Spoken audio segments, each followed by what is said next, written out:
Hi, my name is Vandana. I'm a first year data science student at Monash University.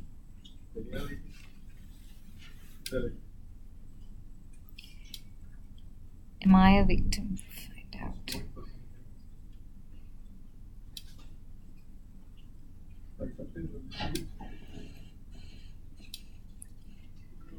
Yeah, so I think it is important to really know whether I'm really a victim or not because sometimes you might not take small incidents seriously. So I think this is helpful.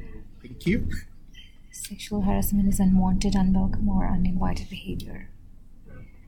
Sexual nature, especially in situation in which a reasonable person would have anticipated the likelihood that the other person would feel humiliated, intimidated, or offended. It may include more rigorous sexual favors, offensive comments, nature, staring, leering, sexual or smutty jokes, and comments, questioning or teasing about a person's alleged sexual activities or private life, and many more. Yes. Okay, so I've read the definition and it also says please visit the website for more information.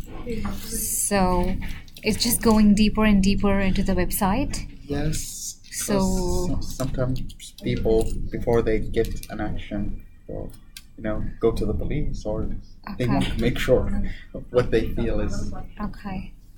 So there's definitions of sexual harassment, assistance at Monash, student life. But I feel most often the people who come to the website,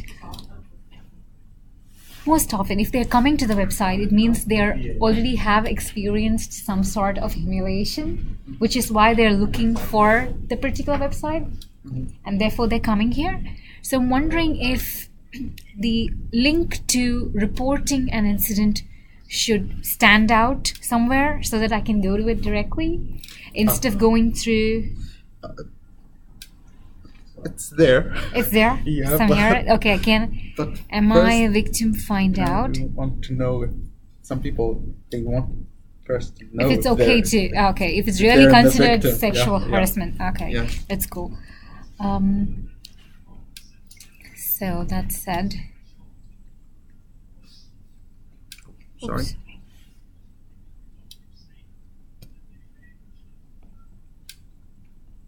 Okay.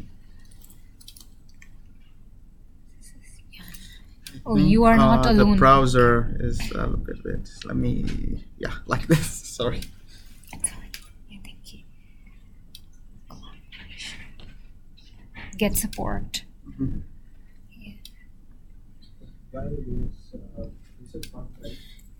Okay, yeah, okay. Okay, this is good. Never too late, the first step, and you deserve justice, the first step. Because, I mean, as a female international student, if something happens to me, the first thing that I would want to look at, what do I do immediately? So I really want to know what next I should do when I really when I'm in a situation where I'm humiliated. So In our case, try to divide it, because sometimes people have traumatized from the accident, and we try to get them until they get the justice. So yes. okay, the police is here to protect you. We understand reporting sexual assault incidents can be daunting or difficult. It does not matter if the incident happened ages ago. You reported. Okay. After its occurrence, even if you do not want to go through an investigation, telling the Victoria is important due to many reasons. Actually, this information is very helpful.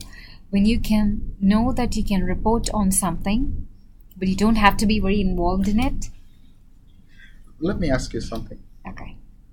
Do you know about this before? No, I do not. That's Which is good. why I'm saying it's very useful because sometimes reporting means you will have to be there as part of the investigation process through till the end. If I can report on something, that by itself will help you relax because you've voiced what happened to you, which is very important. That partially heals whatever really happened. So primarily the Victoria Police will assess your safety and keep you and all others safe. that's reassuring. So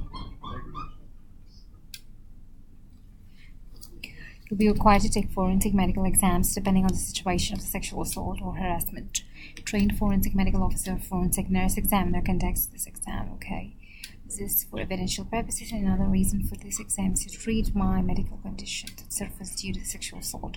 A family or a friend can come with you if you wish. If you're still ready to go through the investigations, you are encouraged to take medical exams that may serve as evidence for future investigations. The choice is still yours to make. Yeah, it's good to know that you have a choice. I mean, it's frightful enough to be assaulted, so it's even more frightful when you're investigated. So this stage allows you to record a statement that describes the incident. Victoria Police is not judgmental and hence requires every detail to make the process easier. The post acknowledges that recalling of such experiences can be daunting, hence there are trained detectives to help the process. Okay. Evidence makes it quicker to obtain criminal justice, and hence the Victoria Police might need to take pictures of any injuries or collect some clothes or items to assist in the investigation. Social media, mobile phones, video surveillance, and any kind of audio recording that will help an investigation will be scrutinized. Victoria Police respects your privacy, and hence no information will be disclosed to any witness. Any concerns of involving family members or friends will be discussed. Okay. To interview the offender when he is known or has been identified. The offender will be kept in custody or will be discharged depending on the situation. Your safety is the first priority, hence at every stage of the investigation it is considered.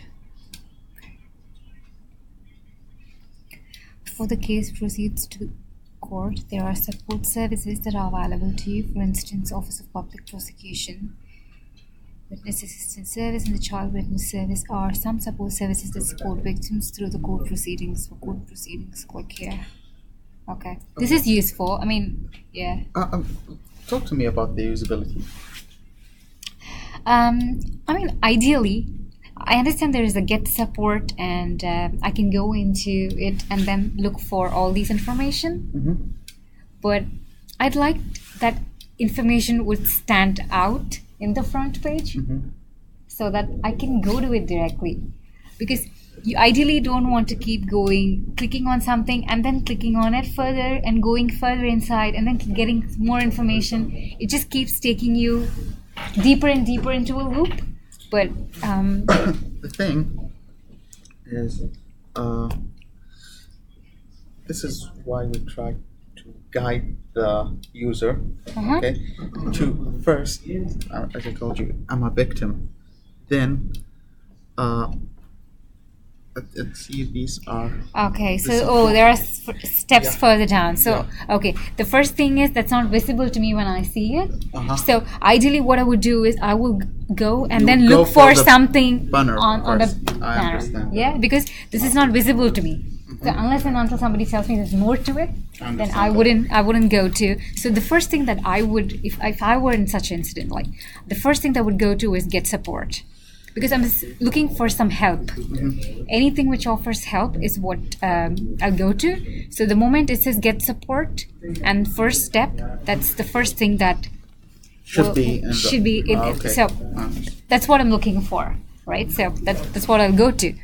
So this particular link should jump at me when I open the webpage, ideally. So that's what I look at. So, and the collaboration, the statistics. Okay, so statistics this kind of looks interesting. You understand your situation. Many things might be running through your mind which is making you hold back. The truth is that you're not alone. The following information signifies the number of people who might be having your thoughts too, and hence silent. 72% of the victims did not think it was serious enough to report. 55% of the victims did not think. Okay.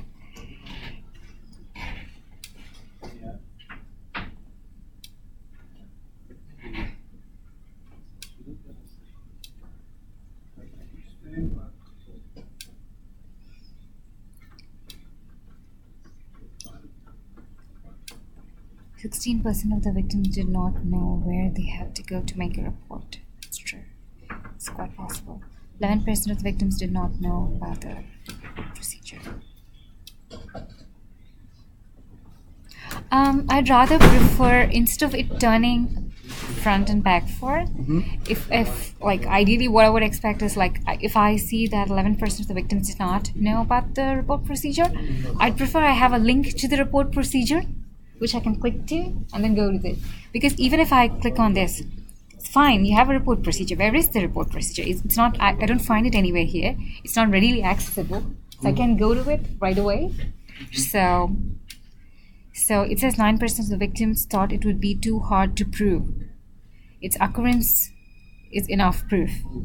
So I'd like more information like on each of these thoughts, but I don't think I find it ready here anywhere. Maybe if I scroll, maybe I'll find something. The truth is only 6% of Monash international sexual assault victims reported the incidents to the police or sought support and assistance from university. However, if you take legal action, the winning percentage is... Okay.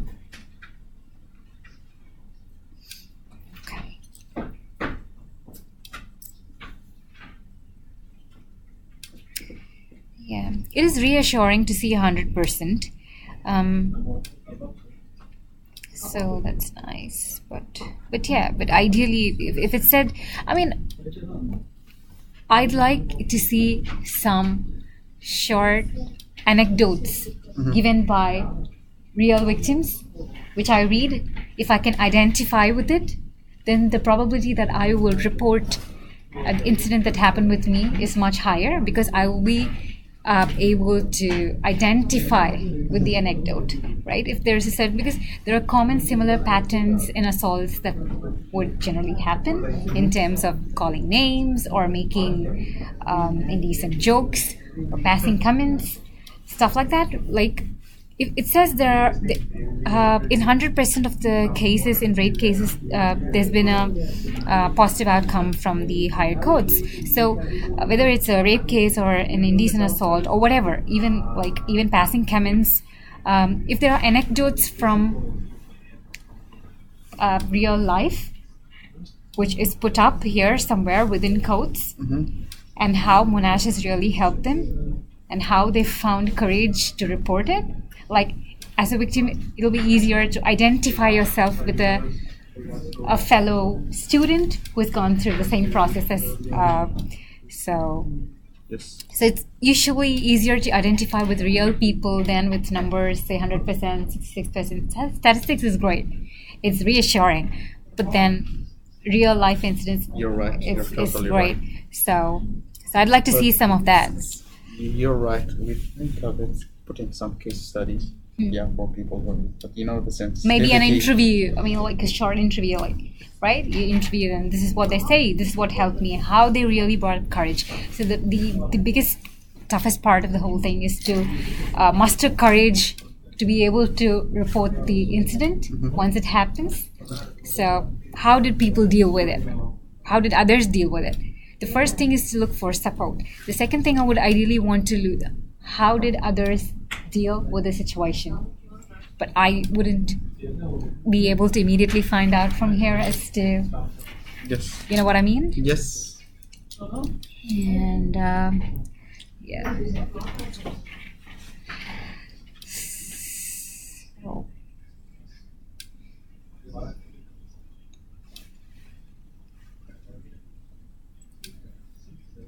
I'll walk through the court procedures. Office of Prosecutions is the team that brings changes to court when charges are laid.